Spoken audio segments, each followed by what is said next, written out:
Je n'arrivais pas à y croire. Mon propre mari venait de me dire d'aller me laver, pendant que son frère me regarderait. Je ne pouvais pas accepter ça. Jamais je ne laisserai un autre homme me voir nu, même sous prétexte de mariage. Alors, j'ai décidé de ne pas me laver cette nuit-là. Quand je suis revenu dans notre chambre pour me coucher, mon mari s'est tourné brusquement vers moi et a dit « J'espère que tu ne comptes pas monter dans ce lit sans t'être lavé. Chérie, je ne peux pas me laver pendant que ton frère me regarde. Je vais attendre jusqu'à demain, » ai-je répondu doucement. « Eh bien, si tu ne te laves pas, tu ne dors pas ici, » dit-il sèchement. J'ai compris que je n'avais pas le choix. Je suis donc allé dans la chambre de son frère, le cœur battant. « Ouvre la salle de bain. Je suis prête, » ai-je dit.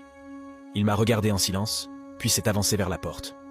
Juste avant de la déverrouiller, il s'est tourné et a murmuré « Ne dis rien à personne. » Il m'a tendu un savon. J'ai refusé, expliquant que j'avais le mien, mais il a insisté. « Soit tu utilises le mien, soit tu sors d'ici. » À contre-cœur, j'ai pris le savon.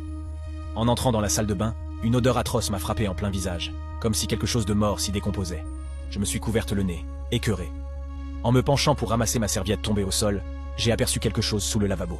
Un petit morceau de chair pâle, on aurait dit un doigt humain. J'ai voulu crier, mais ma voix s'est étranglée dans ma gorge. Et au même moment, la voix du frère a retenti de l'autre côté de la porte. « Ne fais rien que tu pourrais regretter. » Mon sang s'est glacé. Je suis resté figé quelques secondes, puis j'ai terminé ma toilette aussi vite que possible avant de retourner dans la chambre. Mon mari m'a accueilli avec un sourire. Il m'a prise dans ses bras, m'a embrassé, mais soudain, il s'est arrêté, le souffle court. « Je ne peux pas... Va te coucher », a-t-il murmuré avant de se détourner. J'étais à bout. Le lendemain matin, j'ai pris mon téléphone et j'ai appelé sa grande sœur pour lui raconter tout ce qui se passait. Elle m'avait dit que le garçon que j'appelais le frère de mon mari était mort depuis 4 ans, et qu'il était mort dans cette même chambre, celle où je m'étais lavé. Quand je lui ai raconté qu'il vivait chez moi, elle ne m'a pas cru. Elle a promis de venir en personne la semaine suivante pour en avoir le cœur net. Le jour venu, elle est arrivée comme prévu. Je n'en avais pas parlé à mon mari. Quand on a frappé à la porte, j'ai demandé à son jeune frère d'aller ouvrir.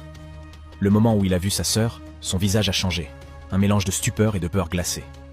Presque aussitôt, mon mari est sorti de la chambre. Quand il a aperçu sa sœur aînée, il s'est figé.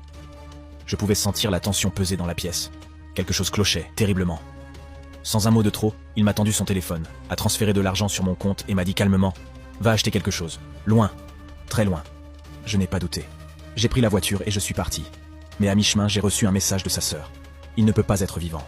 J'étais là quand il est mort. Reviens vite. On part ensemble. » Mon cœur a fait un bond.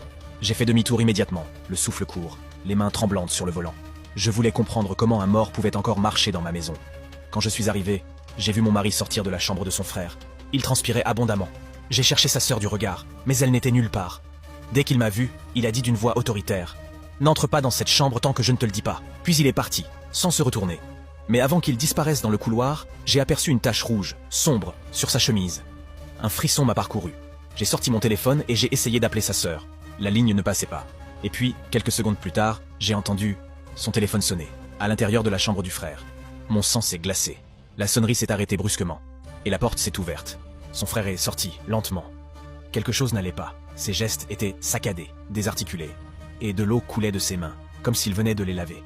« Où est ta sœur ?» ai-je demandé d'une voix tremblante. « Elle est partie. »« Pourquoi ?» répondit-il sans émotion. Je suis resté figé. Je savais qu'il mentait. Je le sentais. Et je devais savoir ce qu'il cachait. Cette nuit-là, vers minuit, je suis sorti discrètement de ma chambre. La maison était plongée dans un silence lourd. Mais sur le sol du couloir, quelque chose brillait faiblement sous la lumière.